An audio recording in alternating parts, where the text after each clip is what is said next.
Sa Majesté Mohamed V, accompagné de son Altesse Royale le Prince Moulay Hassan, de son Altesse Royale le Prince Moulay Abdallah, ainsi que des membres du gouvernement, a accueilli à l'aérodrome de Casablanca M. Ferhat Abbas, président du gouvernement provisoire de la République algérienne. M. Ferhat Abbas présidait la délégation algérienne qui devait participer à la conférence des chefs d'État africains réunis sur l'initiative de Sa Majesté le Roi.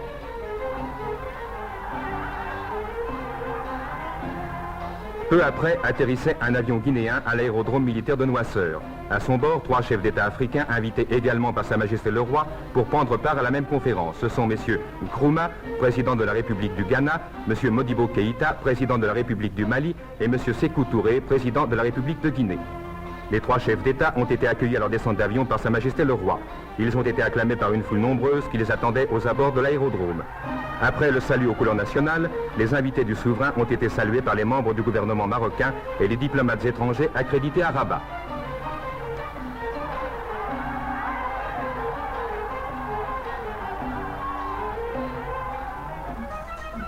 Quant au président de la République arabe unie, M. Jabal Abdel Nasser, il arrivait à Casablanca par la voie maritime à bord du yacht Al-Houriya.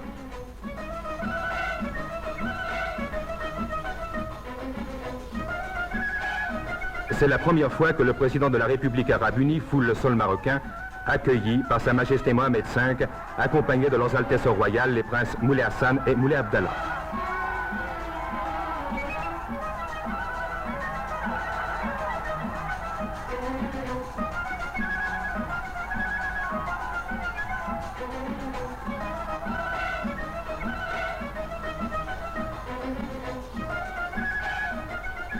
Après l'exécution des hymnes nationaux, le président égyptien est salué par les membres du gouvernement marocain et du corps diplomatique. Ce fut ensuite la rentrée triomphale à travers les rues de Casablanca, abondamment pavoisées. Tout au long du parcours, qui s'étend sur plus de 10 km, une foule de plusieurs dizaines de milliers de personnes était venue manifester sa joie en scandant les noms des 2 chefs d'État. Cet accueil chaleureux démontre la maturité du peuple marocain qui apporte ainsi son appui au souverain à la veille de la conférence africaine.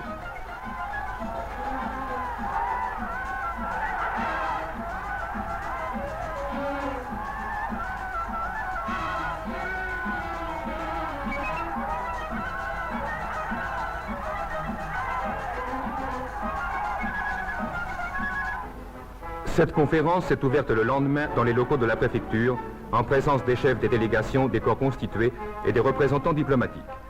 Au cours de cette séance inaugurale, Sa Majesté le Roi a prononcé un important discours.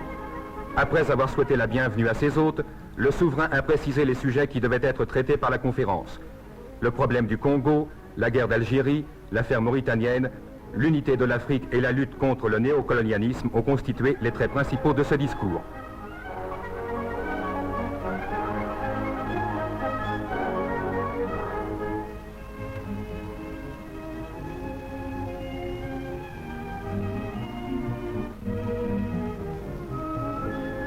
Inaugurale où Sa Majesté le Roi avait prononcé un important discours programme, la conférence panafricaine de Casablanca s'est réunie à huis clos.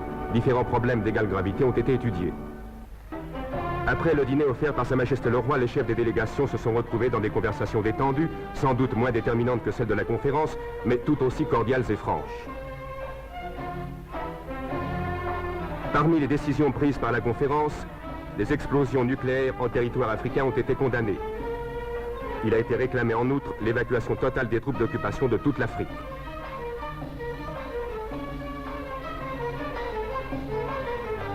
Sa Majesté le Roi, accompagné du président Jamal Abdel Nasser, du président Sékou Touré, du président Modibo Keïta et du président Ferhat Abbas, s'est rendu à Casablanca à la prière du vendredi. Une foule enthousiaste a fait un accueil chaleureux à Sa Majesté le Roi et à ses invités. L'enthousiasme du peuple marocain montre qu'il est pleinement conscient de l'importance de la conférence panafricaine et qu'il avalise tout ce qui peut être décidé dans l'intérêt de l'Afrique, de sa liberté et de son progrès. En acclamant les délégués africains, le peuple marocain salue la résurrection de l'Afrique et l'affirmation de la personnalité africaine.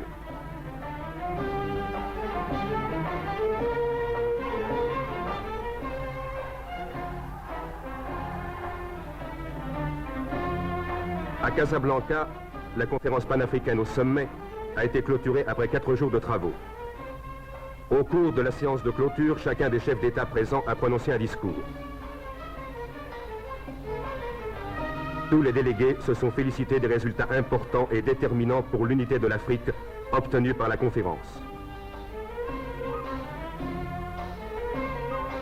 chacun à affirmer sa foi en l'avenir du progrès de l'Afrique unie et à manifester sa détermination de mettre en application les décisions prises par la conférence.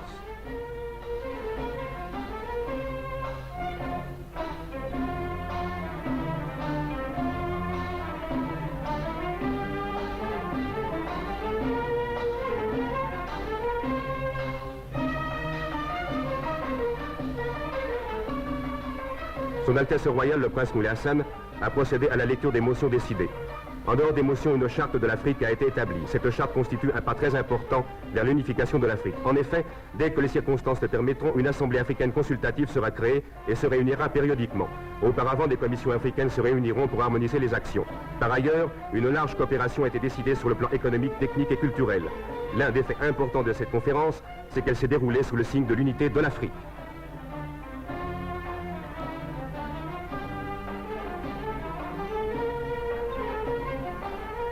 Sa Majesté le Roi a prononcé le discours de clôture. Le souverain a précisé que l'unité de l'Afrique ne sera dirigée contre aucun continent, mais qu'elle a pour but d'affirmer la personnalité africaine. La porte reste ouverte aux autres nations africaines pour affirmer cette unité.